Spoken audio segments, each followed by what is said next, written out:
Welcome to the show. My name is Charlton with Big C. This is Charlton and Big C Sports coming to you worldwide on the Big C Sports Network, on the #1 network in the United States of America. And Big C Sports has been voted the #1 sports show in the universe, according to Big C. And them good old boys down south, I want to say bienvenidos to all of our listeners in Latin America, also across the pond, in London, England, as well as Paris, France, you good old boys in Canada. But Big C, there's no one we love more than you good old boys down south, in the land of the free, in the home of the brave, on a beautiful June the 4th, 2018. Big C, how's it going for you good old boys down south? Charlton, somebody let summer come through the door, and it's hot down here. It's sweltering. But, we're finally gotten over some of this rain. We're all excited about that, Charlton. We got the OTAs going in football. We got baseball hitting a hot streak. We got the ice melting in Las Vegas and stuff with the hockey playoffs, Charlton. Yeah. And tennis at the French Open is hotter than July. That's always true, too, Big C. I love so much about the sports universe and all of the people around the world. You can really see what it's like to be an athlete. An athlete has so much to be grateful for. And then also, as you mentioned, all the great sports going on. But before we even get into that, Big C, I was proud to see Tiger Woods coming back and having some good golfing until he didn't play as well on Sunday. But it kept my attention throughout Thursday, Friday, and Saturday. And then also to see Serena Williams and what she was doing at the French Open. I know she had to withdraw because of an injury, and she just said she couldn't swing the club. And so that's something that a lot of people have to understand, that when you get hurt, you get hurt. But she was doing her thing, had a newborn. So that's important. I think a lot of women understand that you want to be with your child, and men too want to be with the child, but you're out doing what you got to do. So that's fun. But I just want to get your thoughts. There's so much talk about players not reporting with the OTAs and holding out whether they should report or should not report. Does it really make much of a difference, Big C? The kickoff doesn't start until August, Big C. Your thoughts? Well, Charlton, we're about 95 days from the kickoff of the NFL season. And I don't think the OTAs really make a difference, as far as players. When you go to training camp, you're ready when you get to training camp because it's live action. Once you get to the OTAs are really for free agents, yes, rookies, Charlton. You get so much of this on these sports shows now about players missing OTAs. You're an 11-year veteran. You're a starting quarterback. How much more are you going to learn in the OTAs? Especially when you have the same offensive coordinator, same head coach, same offensive scheme. What is there for you to learn? This is the time when you bring those younger players, Charlton, trying to make a roster spot. Yeah. They need to learn the nuances of that team, what's expected of them, Charlton. That's what you're looking for. But if you expect, a 10, 12-year veteran quarterback to come there and expecting him to be going out there running wind sprints, full of hamstrings, Charlton, throwing the ball deep all day, end up with tendonitis in the shoulder, all of a sudden he is on IR when the season starts. How does that benefit your organization? It doesn't any bit at all, Big C. I do want to say this segment is sponsored by your Northern California Cadillac dealers, home of the all-new Cadillac Escalade, the standard of the world. And when you go by and test drive yours, tell them Charlton and Big C sent you. Some of the talk over the weekend is about athletes and what do athletes really do. And I thought there was a great article on Kevin Durant, and we'll cover that more as we get into the NBA. But there was an article about Kevin Durant saying that he didn't feel that he was getting some of the love, or you call it love, but a lot of people mean attention, attention to detail. And I want you to expound on this. Just because you're an athlete, it doesn't mean that you don't have feelings for something, or it doesn't mean that you don't need to be appreciated just because you have millions of dollars in the bank. And to hear him say that might be one of the reasons that he left OKC. Do you think that, Kevin Love came out earlier this year? He was saying how he had some issues he was struggling with some issues, some personal issues. And people think because you have $100 million in the bank that you shouldn't have any problems. Can you understand what Durant was talking about, Big C? Your thoughts? Well, Charlton, I think what has happened so frequently is that all the sports shows, even us and everybody else on television and radio, feel they have a personal insight to these players.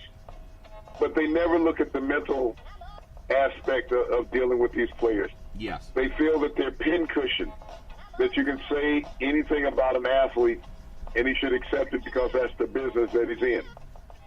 But, you know, social media, Charlton, it has gone so overboard over the years in dealing with athletes, is that everybody's opinionated. It's like when Durant left OKC, everybody in the media said, well, that was the coward way out. You know, I'm trying to understand if they understand what a coward is. Because I don't think any of them, Charlton, are with their original job. They all left the original job for a job that paid more money. They left that job for a job that paid more money and gave them better opportunity to have an opportunity to land-based players like a Kevin Garnett. Yeah. Kevin Durant. Yeah. But, you know, when you look at that, they don't look at the person. They don't look at the individual. They want the interview from him, Charlton. Yep. But then they want to go back and blast him. And I'll go back to a guy on the mothership after the first game saying that Kevin Durant wanted nothing to do with LeBron James because he scored 51 points. I wonder if he was watching game 2 yeah. when he was all over LeBron James. Yeah. And I think he scored 27 points. Yeah. So, yeah. I mean, this is the same guy who beat up Kevin Durant, didn't come back and say, well, I lied and made a mistake. They never do that. Yeah. You know, but here it is, you know, the 1 minute, you know, he was saying that James was a lion out there. Yeah. And I guess the sheep showed up in game 2. Hey, we need to know there's two type of lion. There's a kind that's a lion like, you know, King of the Jungle. There's also the kind that gets on a sports program and plagiarizes what they say about athletes and stories they tell and not saying where they got the information. That's called lying too, Big C, okay? So we know that. But I wanted to bring up that story because Big C Sports is not about, you know, begging some erstwhile athlete to get on the program and tell us what he thinks about the game, no matter what sport he played. Our program is not based on, man, we don't know what to talk about, so let's fill half of our time with people calling in. Are trying to get 7 people to sit on the stage so we can ask all 7 people, you know, what their opinion is. It's not about that at all. I'm not saying it's good or bad. It's just a fact.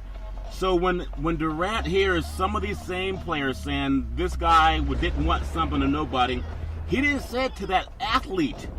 He said it in the comfort of a studio because he's around other people that they're enamored with him, or they're enamored with that person, and you know, whoever that person is, it is. But the studio audience, Big C, and you broadcast games in front of, you know, 70,000 people at a time, or 50, 60,000. So you know what I'm saying is true. There's sometimes you can talk about a person, and then you beg them to be on your show. There's different when you don't beg them to be on your show. That make any sense, Big C? Well, Charlton, the thing about it is they feel they have autonomy when they attack athletes. I mean, I look at the same crowd that attacked J.R. Smith in game 1. Not to his face. Not to his face. He made a mistake. There's not one athlete that goes into his line of work wanting to make a mistake. You know, and I look at how people beat him up. But I don't see people beating up the certain athletes. If we were to look at football, I don't see anybody beating up Eli Manning for leading the NFL in interceptions 4 or 5 years in a row. No. They don't do that. They blame everybody else around him. There's receivers, no offensive line, you know, but the numbers stay consistent with him. Yeah. Okay, they don't beat up these guys like that have a certain cloud over them, Charlton. Yeah. That they're almost untouchable. You know, so when you go after certain minority athletes, and you can say that they go after these minority athletes, when you look at the meltdowns over the years, Charlton, even in the World Series last year, Hugh Darvish had a meltdown. He's a minority, okay? Yeah. And they beat him up. You know, but yet, Charlton, the year before when the Indians lost the Big C World Series, they didn't beat up the pitchers. No. None of them were minorities. It's Big So, C. I mean, it's how these players are handled. Yeah. But to say that J.R. Smith should have been aware of everything, there's a possibility. But you also get caught in the emotions of the action. And Yeah. you have these blanks. I mean, anybody does that. I mean, if you're a parent and you can yell for one of your kids to stop doing something, and you forget what you were going to tell them, and you just say their name. Yeah. You know, it's like, okay, I knew I had something to say to you. Yeah. But, you know, JR, if Clarkson Hill had made the field goal, that conversation would have never taken place. Yeah. And But no one said if he had made the field goal. yeah. So, but they want somebody, Charlton, to polarize when they're beating somebody down. You know, it's the easy scenario. Yeah. It's just like everybody was saying after game one that the referees were for the Warriors. You know, I don't know if they saw game two. There was one play LeBron took 4 steps. Then they called a foul on Draymond Green Yep. after he's taken the 4 steps. Yeah. There was another play, LeBron slams a player to the ground. They call the foul on the rookie Bell. Yeah. It's like, okay, so is everybody looking at the same game? Yeah. So, yeah. You know, LeBron goes up in goal pins. They say clean block. Yeah. But when you sit there and say that the officials are for the Warriors, I don't know when Steph Curry knocks down a 30-foot jump shot if the officials have anything to do with that. That guy's amazing, and I just marvel at what he does at times. But I wanna piggyback on something that you said, Big C. Now I'm gonna acknowledge you and pay homage to you for saying it. That means as a writer, they say, where'd you get this information? The footnote is I got it from Big C. I'm not gonna be like some of the people that get on the mothership and they talk as if their information is all theirs. They don't say where they steal people's information from. They'll just say, this is what I think, like calling people lions or the vibranium and all that. You know, there's certain things that we can say we got it from whatever. The story of vibranium came out of the movie Black Panther. That didn't come out of Big C Sports. But there is something called vibranium, and nobody knows what it is. People think they know, but they don't always know. But I know a lot of athletes eat it, okay? So I want to pay homage to you when I ask you this question. I'm not going to say it's my question. I got this from Big C Sports. And you said it so many times before, when somebody's in the middle of a game, how an athlete thinks. And you can say it because you've been one. You got the championship rings to show it. But when I hear a reporter on TV, especially in a coffee pub, as opposed to at the stadium, and they have all of these audience, you know, ogling over this guy, and he's talking so tough, you want to see him in the ring talking to a fighter so tough, not on the outside saying what a fighter should or shouldn't do. Does that make any sense, Big C? Your thoughts? But Charlton, it's easy when you're not eating a jab. You know, Yeah. to say what you want to say. Yeah. And, you know, guys have made great careers doing that, Charlton, tearing down athletes. Not and in they front say of they do them. it to motivate somebody. Not in front of them. I They mean- do it in front of their fans. They do it in front of their fans, not in front of the athletes. Yeah. But, you know, I wonder, how do they accept the criticism when someone's tweeting about their shows or blogging about their shows, Or when they're stealing. about their inaccuracy? When they steal. Yeah, well, they don't tell people that they're not the originator of the phrases that they use. Yeah. And there's great phrases out there from many sports broadcasters talking over time. Yeah. But you also got to pay respect to where they come from. Yeah. You know, and let people know that, hey, I borrowed this quote. You know, it's okay that you're not always the originator of everything. Yep. It's just like when we watch this finals. These players are not the originator of the jump shot. No. They're not the originator of the dunk.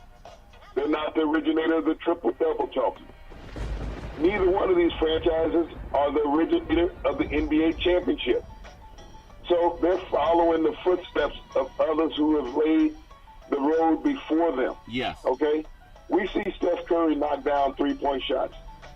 There's been plenty of players, Charlton, that have won championships. I mean, he broke Ray Allen's record the other night. Congratulations. He had 8, you know, in a championship game.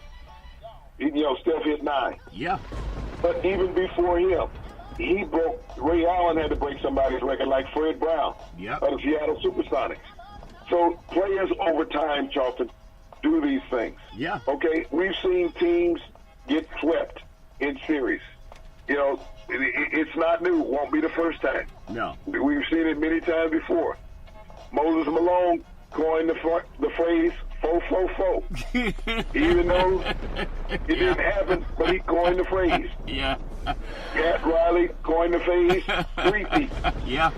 So everybody who followed these originators should always pay respect to them, Charlton. Yeah, and You don't have to say that you're secondary. Yes. Just acknowledge the origin of something. And see, and I want to get on that because in a court of law, I've been dealing with so many legal minds and attorneys lately. They all want every dollar you got. You know, none of them say, "Hey, I'm going to cut you a deal." They say, "I'm going to cut you." they don't get the deal out of their mouth, Big Z. I'm just going to cut you. And so I just think it's so important because, especially young folks and grown folks too, but grown folks set in the way they think that they can be cunning or that you're ignorant. So that's why they can go into a platform in front of people and talk about other athletes, how they screwed up or they made the worst mistake in the history of the universe. And that's not the case at all, but they won't tell you how they steal somebody's work, okay? And what I know in a court of law, and I learned this talking to a lot of attorneys, a lot of skilled attorneys, been practicing law and contract law for 30 years. All of them say get it in writing. I haven't met one attorney outside of saying how much money do you got and I need all of it. They all say get it in writing. They don't care about your emotion. Have you noticed that, Big C? They couldn't care less about your emotion. They want to know what's on paper. Does that make sense, Big C?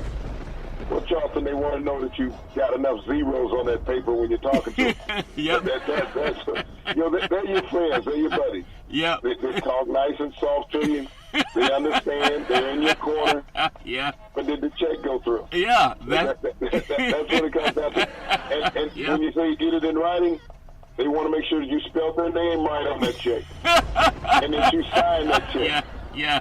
That's the main writing that they're concerned about, y'all. Yeah. And so a lot of people, you know, athletes understand this too. When you sign your contract, now there's two type of people. There's the people that say, you give me some money and I'm going to go out and find you some business. Okay? Get it in writing.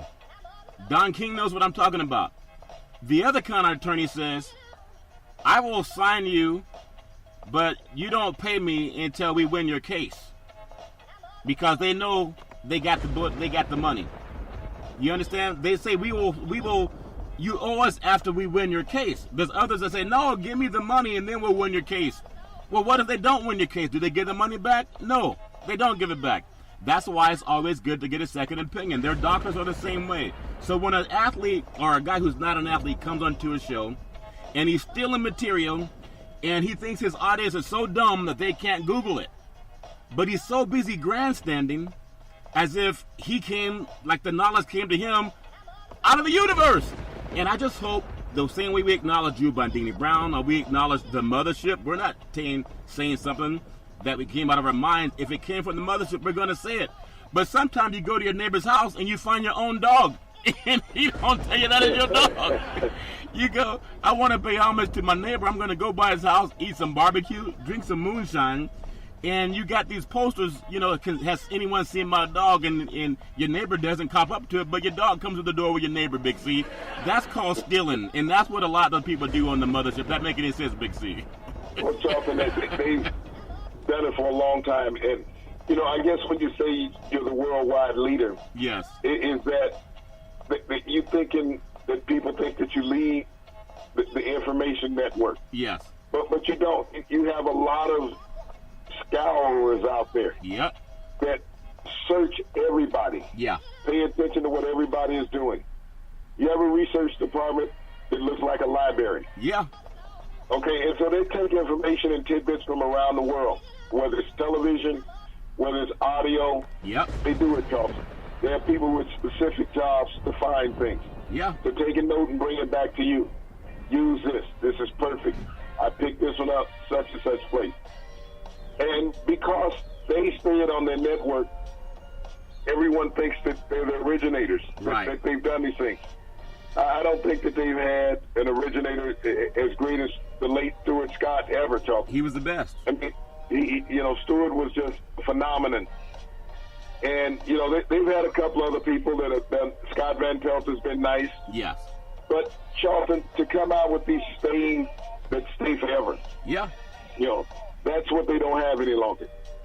Well, I tell you what. I know you mentioned Scott Van Pelt, and I mentioned him say about somebody else talking about Lions. And, I mean, no one's ever talked like that except for Big C Sports.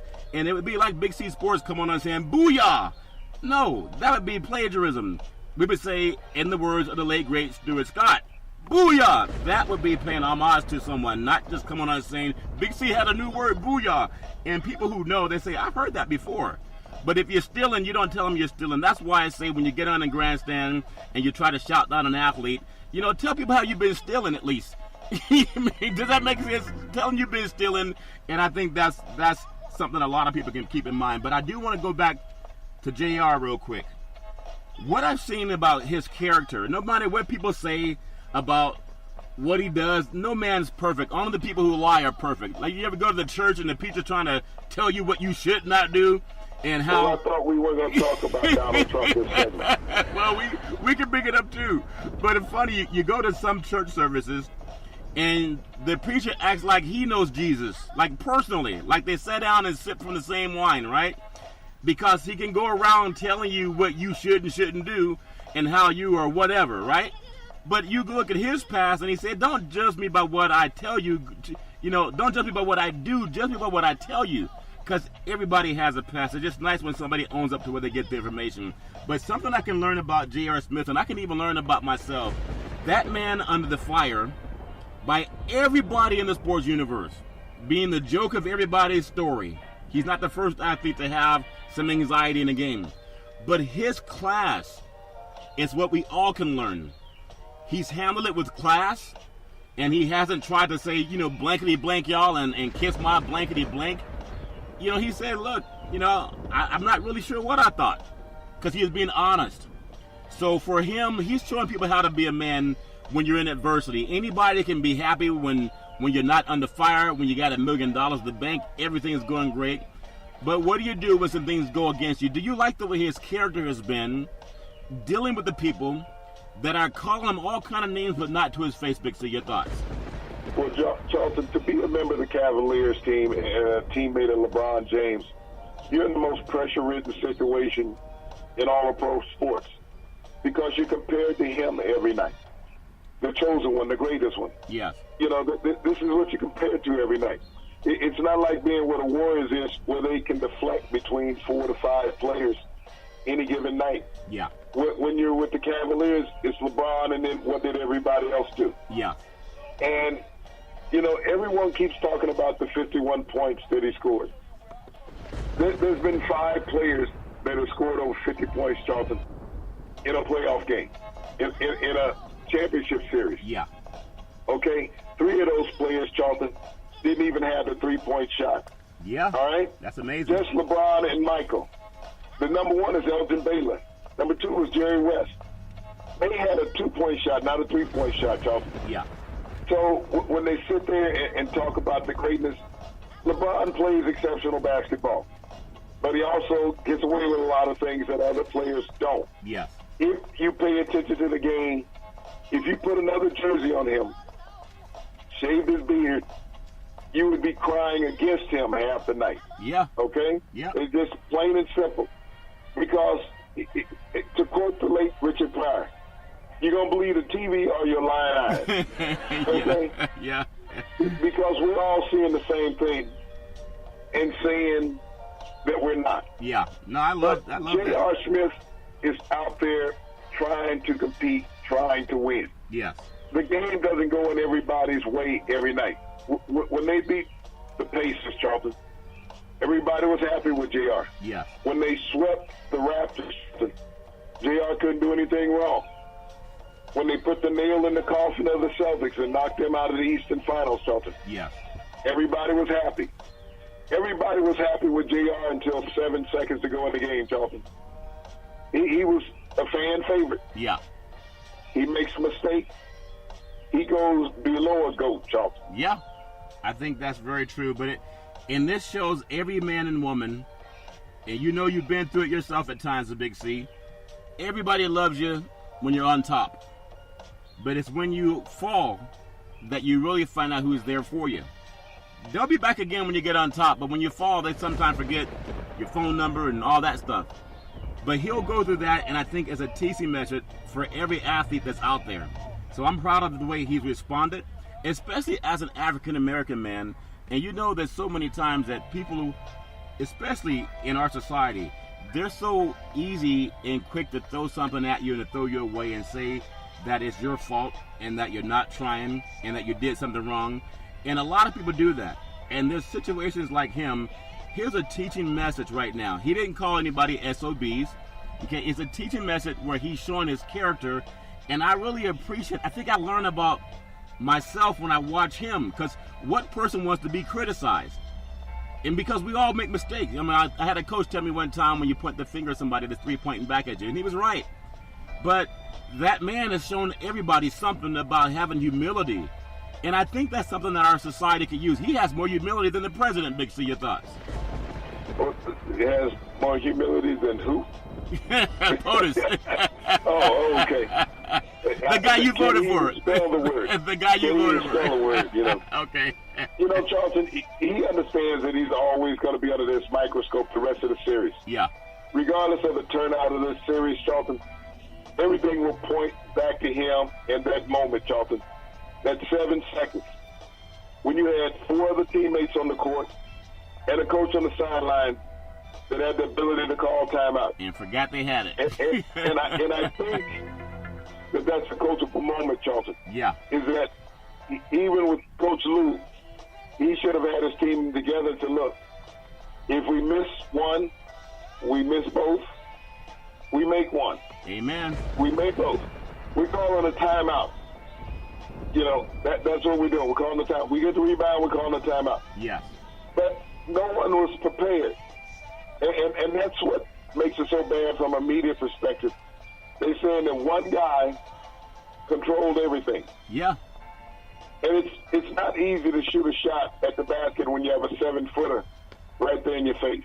That's true. And you're expecting him to go up. You're looking at the mental aspect of that from an athlete's perspective. Yep. Media that has never put on a jock. They've gone out and played golf. Yeah.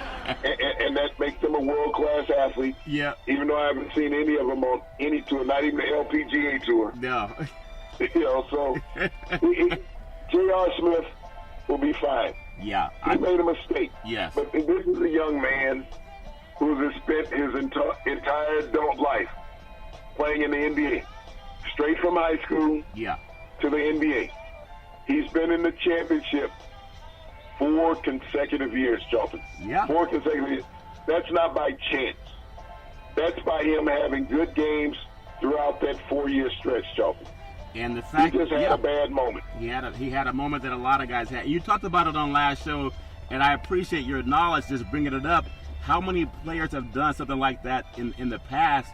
And, you know, Leon Lett did something like that. The great Isaiah Thomas did the same thing at Boston Garden, throwing in the ball from under the basket. It was Johnny Mosley go, Larry Bird with the steal, Larry Bird to DJ. DJ scores, and the Celtics beat them in that game. So he's not the first one. But do you notice it's in the finals? If he's that bad of an athlete, how do you help his team get to the NBA Finals, Big C? That's the thing that I look at too. Because, again, it's a teachable moment. Most of our media, they'll focus on the great things that somebody does or the bad thing or the mishap that somebody has. But they rarely go into a character of that athlete that handles criticism the right way, and they never go into the lack of character they show themselves by always jumping on it as if they themselves are perfect. I'm sure they would never do that, Big C. Your thoughts? Well, Charlton, I would love for all these great sports shows to put together a highlight show of the mistakes that they make. That would be the greatest moment in sports. Yes. Go ahead and put together that 5 hour, forget the hour, make it a 5 hour special. Yeah. Because you can do that. Of the mishaps that they make all the time. Yeah. But their perfection won't allow them to do that, Charlton. They can only criticize an athlete for imperfection. Yeah. Not them for the imperfection. Yeah. But I think they should just level the playing field. You know, it's easy to do a show, Charlton, when you pre-record it. and Yeah. you don't have any blips.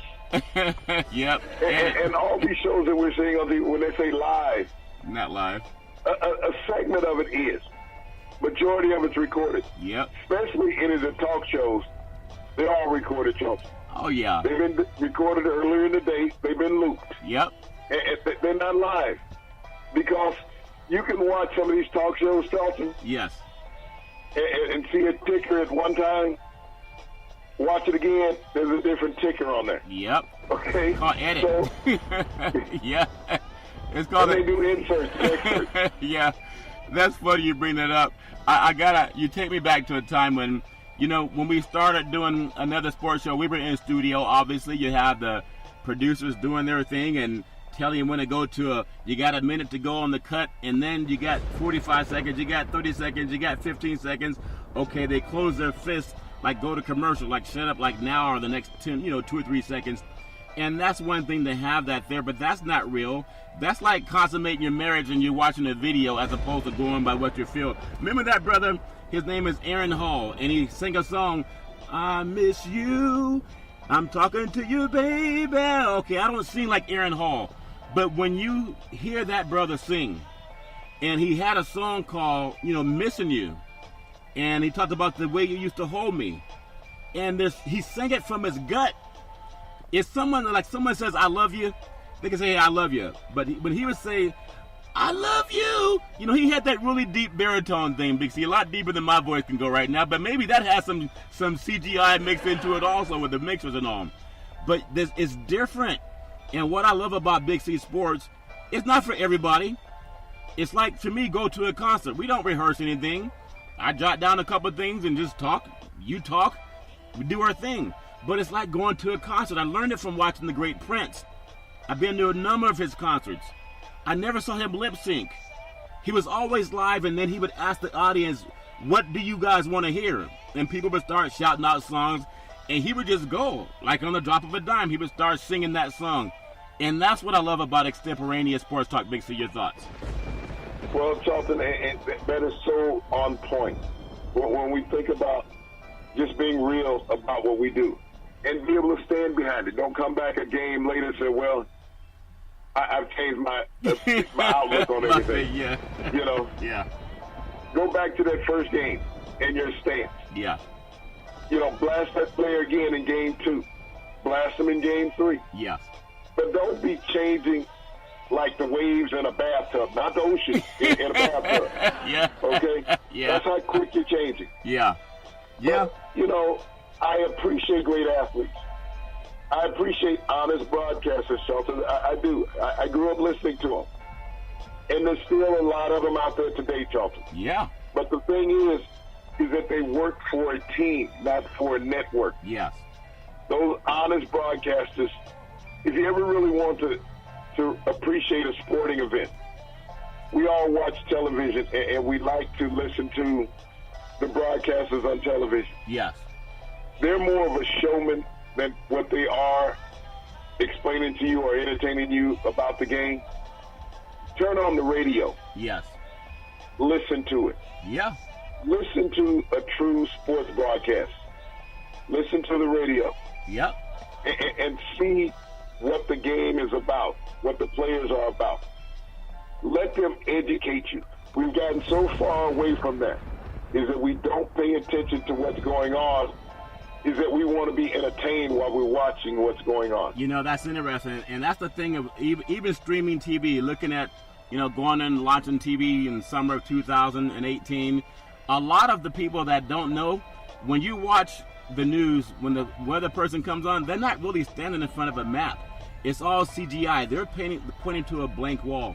There's a comedian by the name of Kevin Hart, funny guy, and he had a commercial, and in that commercial, he's, I guess, going to be some type of, wrestler, and he's on a motorcycle, and the motorcycle is spinning, and he's making this noise, and he's trying to act tough, and he's drinking a soft drink, right? And then they have the music come on and all that jazz. Well, he's not really there.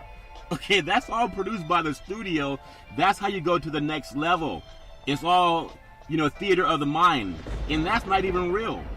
You go to a concert, there's no theater of the mind. It either is or it isn't. They may have some lights going off and some bells and whistles going on, fireworks, but when they do it real, I think people really appreciate it more. I do want to say that sports is a billion-dollar industry, and boys and girls sports is the foundation to this billion-dollar industry. And for every athletic and sporting event, you need athletic and event insurance. We work with Ben and Mark.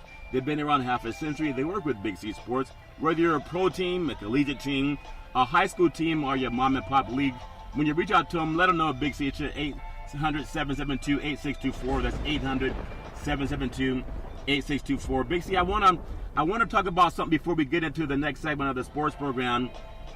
There's a thing that people call athletes being in the zone. In the church, they call it fasting and praying. When you fast and pray, you can consume certain liquids, but they go without eating solid foods. And there are people, whether it's biblical or whether it's athletes, that have a certain diet that works for them to make their prayers come true or their dreams come true. So even myself, I've been doing some fasting and praying about many things lately, and I'm just got to say that some of those things have come true. So I'm still learning that method. Would you believe in the NHL, Ovechkin, the guy that's like one of the best? I think anyone can really say he's one of the best hockey players in the universe. He loads up on pasta and chicken. I mean, a lot of it. Then he takes a nap, and then he comes out and he balls on ice. So as some people fast and pray to make their dreams come true, this good old boy stuffs his gut. They didn't say what kind of beverage he pours down, Big C. But tell me your thought about the athletes that have their own type of ritual to make their dreams come true, Big C. Your thoughts? Charlton, it is. I mean, you have these rituals that you go through, these beliefs at athletes that you have to do a certain thing every game. And, you know, I went through it, Charlton, starting in college. Yeah. I had to have a chocolate shake before every game. What kind of shake? Was it vibranium chocolate moonshine, or was it just regular? What kind was it again, Big C? It was thick. It was thick. Yeah. But, you know, I had this mental phobia that I had to have that to perform. Yeah. And so many athletes go through various rituals and, you know, had teammates that did a lot of things. I remember the movie Major League, where, you know, Serrano wanted to sacrifice a chicken before every game. Yeah. But athletes, you know, you have this quirkiness that you go through that have made your mind at ease for your competitive banter that you have to go through. Yes. And so you can't knock athletes. It's like everybody else in life. There's certain things you do. It's like, you ever watch a baseball manager going out to the mound? Yep. They never step on the white line. That's one of the things in baseball. You do not step on the white line. You make sure that you step over. Yeah. We're talking about jinxing. Yeah. You know, we saw the Big C World Series a couple of years ago, Charlton, with the Cubs and the Indians. Yep. And this was a jinx in Chicago for over a century. Yeah. Where someone had taken a goat into a bar.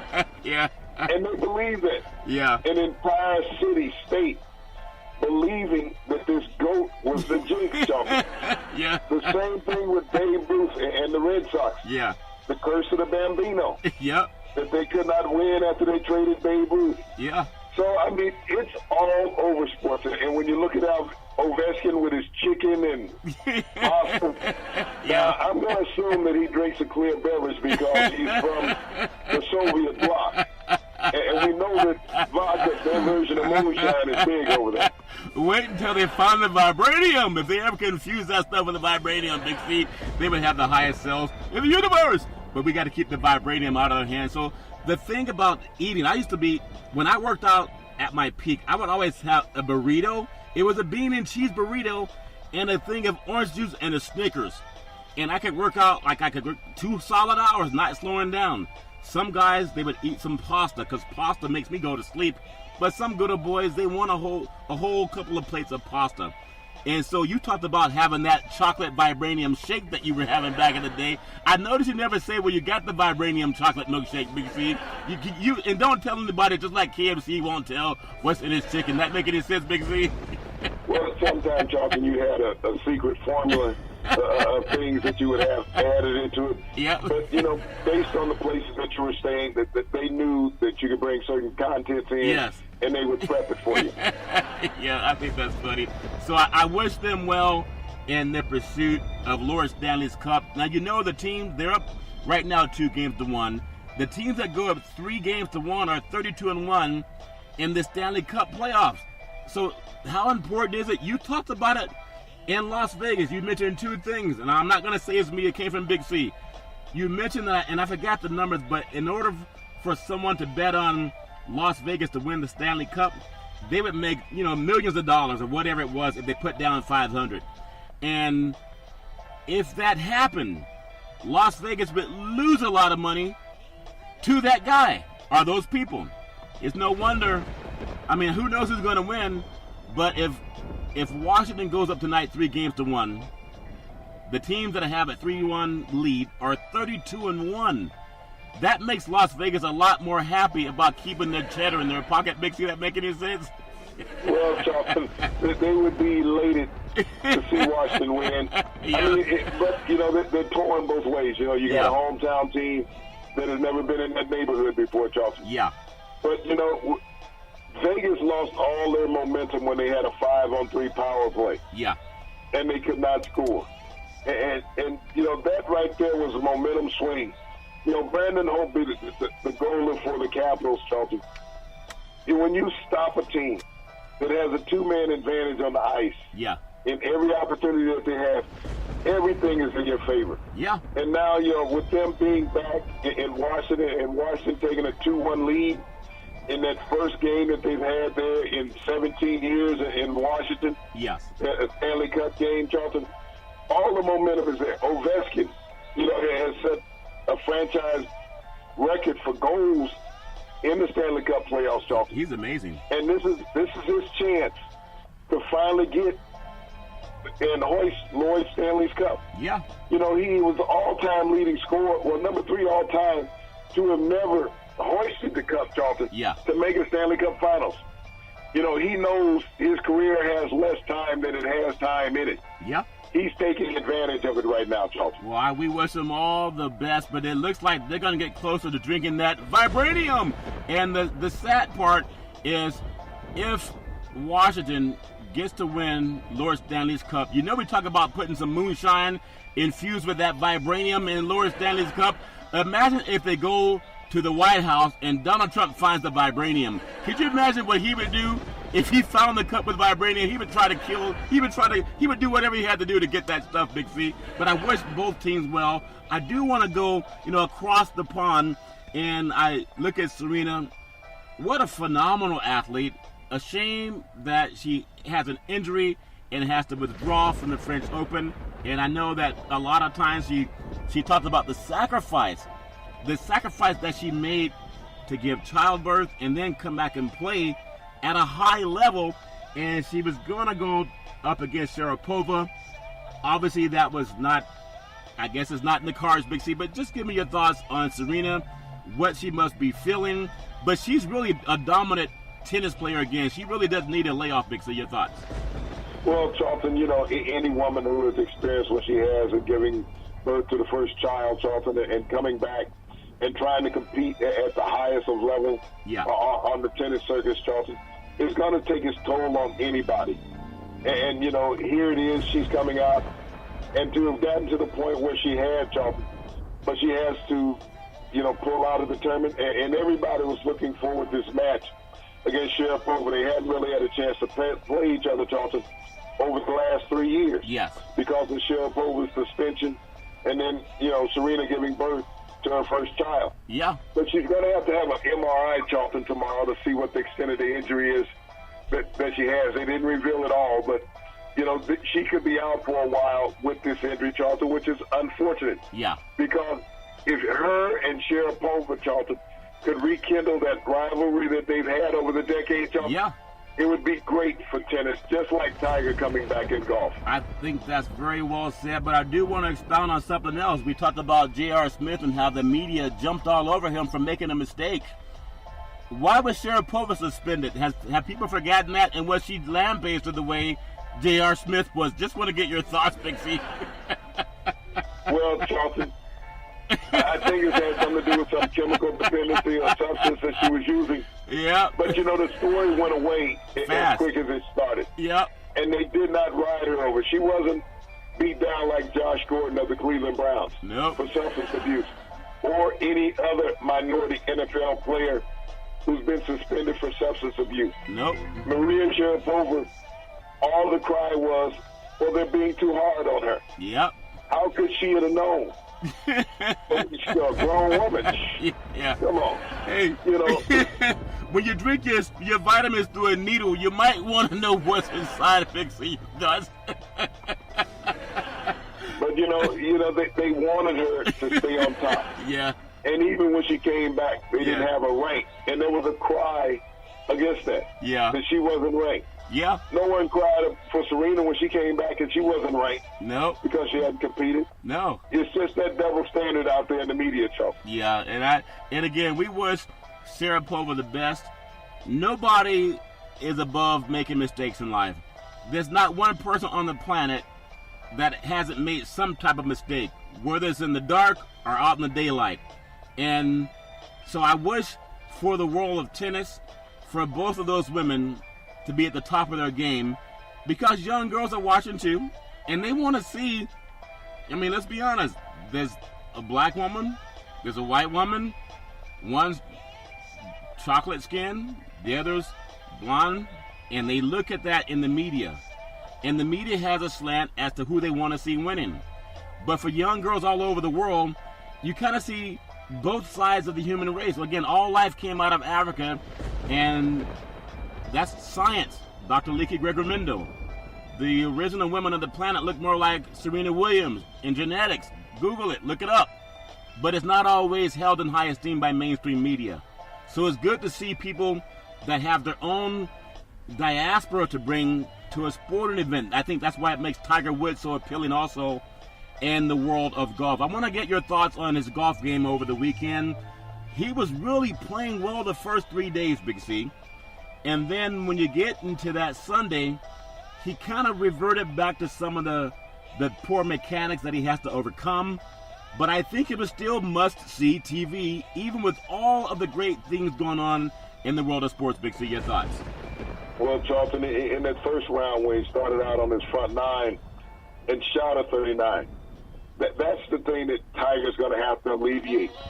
That first day where if he can't get into the 60s, he can't expect to be competitive come Sunday because he has to make up so many strokes every round. Yeah. And when you have to continuously try to make up strokes, Charlton, you have to take gambles that you normally would not take. And that's what has hurt Tiger. Even in day three, Charlton. Yes. When he bogeyed back-to-back holes, that took him completely out of contention. Yeah. And Tiger, seems like, just like JR in the basketball game, Charlton, has mental lapses periodically. Yeah. Is that he loses focus. I can't get in Tiger's shoes. I think his feet are smaller than mine. But, Yeah. He's a tremendous golfer, nevertheless, Charlton. Yeah. He makes the world of golf. Yeah. Not better. He just makes the world of golf. Yeah. When you sit there on Friday and Saturday and watch the galleries that were following Tiger, Amazing. you're like, golf is great. Yes. And you got to understand, all the younger golfers on the tour appreciate Tiger. Yeah. Because Tiger makes life for them better. Whether it's through television, whether it's through sponsorship, Charlton, or just being more competitive as golfers. Yeah. Tiger brings that to them. I think you're right He about makes that. grown men act like grown men, Charlton. Yeah. And so you can't get that in any other sports. Yeah. When Tiger's not playing well, you compliment Yes. the other guys that are. But if Tiger's playing great, you compliment him as well as the guys that he is chasing. Yeah.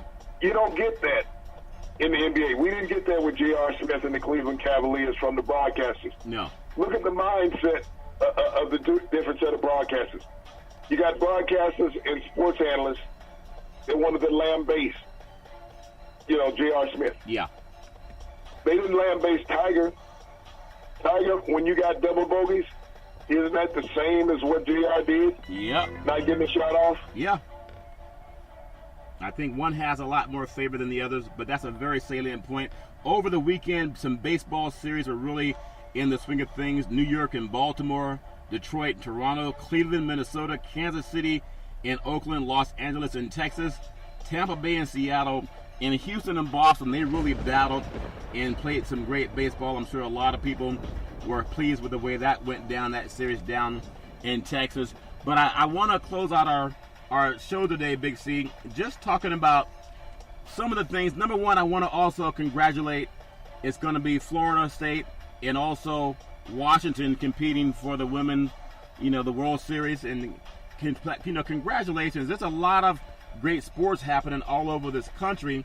And we talk about tennis, and then there's golf, there's baseball for the World Series championship for the women, and the men doing their thing. Just a lot of great things to talk about. But what I want to just say, I want to give a shout out to the city of Oakland, because Oakland has been, when you look at the Coliseum and you've been around Northern California, they're most likely going to win another championship unless something really crazy happens. And that dirt where the Coliseum sits, whether the Raiders play and the A's play or a Golden State plays, the fact that the Raiders are leaving to Las Vegas, Golden State is going across the bay to San Francisco to play at the Chase Center, which is there originally when they came out to California from Philadelphia, they were in San Francisco. But that region right there, the people partied, they celebrated. A lot of them had some kind of funny smelling barbecue, Big C. I don't know where they got the charcoal from, but it had a scent to it. But just talk about the organizations leaving, where they've gotten so many people to support them, and the championships. Who leaves where they win championships, Big C? That make any sense? Well, Charlton, it's a weird relationship to have there going on in the Bay Area. You look at a football team that has won 3 Super Bowls. You look at a baseball team that I believe has won 4 World Series. You got an NBA team that's on the verge of winning its 4th NBA title. And you're saying that the fans in this general region, Charlton, don't deserve more. Is that we appreciate you funding arenas for us, giving us government grants, city grants, to keep us in place so the owner can make more money. But we're going to leave you now. Yep. And so you look at fans that have grown up with these organizations, Charlton, that have been part of the lore of their history, of their fabric, and you're tearing it away from them. We've all suffered the loss of family members, Charlton, throughout our lifetimes. Everybody, even our listeners. But this is just like family. When you think as a young kid that you've grown up with the Raiders when they came there back in the mid-'60s, Charlton. Yeah. With the AFL. And, when the A's moved there from Kansas City years ago back in the 60s. The Warriors coming over, and they originally started in San Francisco, playing at the Cow Palace. Yeah. And coming over to Oakland to a modern arena. Not only that, I believe that the city remodeled that arena, Charlton, probably about 6-7 years ago. Yeah. To modernize it inside, to add more luxury suites. Yep. And that was on the taxpayers' dime, Charlton, to keep that team intact. The taxpayers, I believe, also expanded the Coliseum where they play football. For the Raiders, yep. They added all those seats out there in the luxury suites. Mount Davis, yeah. So even with the fans doing all that they could do, footing the bill as taxpayers, paying the seat taxes to be able to buy a ticket to get into a game, Charlton, that's not enough. And so I wonder what the relationship is going to be in Las Vegas. The Raiders show up in town with John Gruden times 2. Yeah. Okay? Yeah. You're not. If John Gruden reverts back to what he was in his first run with the Raiders, a 500 or less head coach, how is that relationship going to be in Las Vegas? We saw the love affair with the Golden Knights. Yeah. They made it to the championship, Charlton. They won the division. Yeah. The Raiders may not be in that same luxury, Charlton. And if they're not, Will the fanfare be the same with the Raiders, Charlton? Because they know that they're a transplant. And in the mindset of a lot of people now, they know if you're not an originator in that city, Yes. that you may leave when things are not to your liking. Yeah, that's true. And I think about something, too. You just brought it to my attention. I know the Philadelphia Eagles, and it's going to just take a little pause here. The Philadelphia Eagles, I believe they're going to Washington, D.C. to meet with POTUS. And I wonder how many of those SOBs are going to go. Hold on. I'm sorry. Let me inject something in that topic. Let me inject something just a little bit. That meeting actually was canceled today. Oh, it was? The White House canceled it. And this is the word from the president. He said because a small number of the Philadelphia Eagle players disagree with his stance on the flag, that they felt that it was more appropriate to cancel me. Now, I don't know if he knows math. Now, when you say small number, Yeah. now we know that 75% of the team is minority players, okay? Yeah. And we also know that half of the white players agree with them. Yes. So when he said small number, I think he meant about 10 players back him, Yeah. okay? Yeah. And so they were going to have 10 players show up for the Philadelphia Eagles, and that was probably including the coaching staff. So Yeah. instead of having that embarrassment, that is going to be a long-running, and I believe the Warriors last year Yeah. declined him. Yeah. So he didn't get the NBA title last year. Didn't get the Super Bowl title, Charlton. And so you think about that. You got the two major sports in America, Yeah. the NBA and the NFL. Yeah. And they both declined to see you because of bigotry Yeah. and racism Yeah. that you exude. That should be saying something, even to his base, Yeah. that the people you love to watch on television Yeah. don't care to interact with this person. Yeah. See, I'm so proud of black men. Now, I know white men follow too, but black men started the civil rights movement. It was Jewish Americans that started the NAACP in 1909. But it's about people who do right. And, you know, it's almost like saying for every woman that we want to stop domestic violence. I think if the mainstream followed Big C Sports on the mothership, and at the end of every show, they told every man and woman, they say they're the worldwide leader, so do this message and you have a right. It's not called plagiarism because we're offering it to you. Why won't they say there's no tolerance for sexual abuse or domestic violence? If they shouted that message out repetitiously, like people who fast and pray or have a certain diet, if they had that message for every man and woman that follows sports, do you know they could make a dent into ending sexual assault, domestic abuse? I'm proud of the Eagles players. And I told you this before, it's not just black Americans that have a conscience. There's a lot of our white brethren that have been afraid to be a man because they were concerned with, will I lose any money if I stand up for those guys? Well, what if those guys were standing up for your children or your daughters? Just do the right thing and it doesn't matter, Big C. That's our point. So thanks for breaking that news, Big C. That gives me hope that for anyone being assaulted right now in this great country of ours, the men and women who know about it, they don't say, yeah, but we just got to get these scores through. Read these scores. We can stop it if we make enough attention and noise about it. And I'm so proud of what you just told me. So I just want to make sure, you said it came out today, Big C? Yeah, the president sent out a tweet, but think about this, Charlton. Philadelphia is known as the city of brotherly love. Yeah. But the SOBs in the city of brotherly love didn't want to go down to Washington.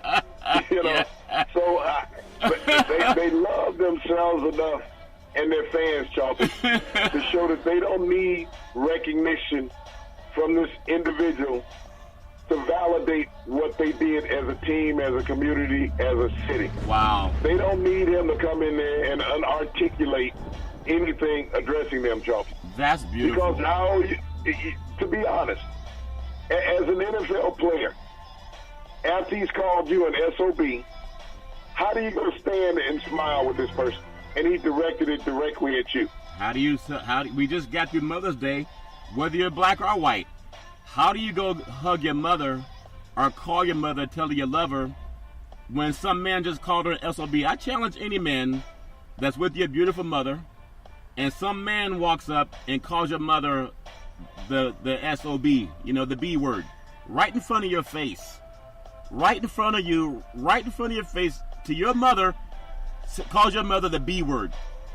Now, it take a really sad man to do nothing. I mean, why even be birthed into the world? To not defend her. But do you know that's what you're doing when you shake the hand of a guy who says he would grab your own mother by her vagina and he'd get away with it? And a lot of good old boys told him he was right because they voted for him anyway. And I'm not being lied about that. If you got a daughter, any man I'm talking to, and some boy walked up to your daughter right in front of your face and grabbed her by the vagina right in front of your face, and you do nothing, actually you don't do nothing, you turn around and vote for him. That's why I have no respect for men that condone men who do that garbage. Big C, back in the day, there was a man by the name of Drew Bundini Brown. He was known as Muhammad Ali's right-hand man. He would always tell Ali, with all you got to use, how can you lose? Rumble, young men rumble. Big C, what are you looking forward to in the sports universe? Well, Charlton, we're always looking forward to great things in the sports university, but today is a sad day in the sports university coming from your general area out there, Charlton. Former 49er great Dwight Clark passed away today, Charlton, at the age of 61 from a long battle with ALS. Oh, Dwight wow. Clark will always be remembered, Charlton, as the catch to propel the 49ers into their first Super Bowl with a victory over the Dallas Cowboys in a pass that he caught from Joe Montana. But later on, Charlton, even in his career, he went on to be the GM of the San Francisco 49ers as well as the Cleveland Browns. Yes. He came into the NFL that same year in that same draft class of Joe Montana in Bill Walsh's first draft class.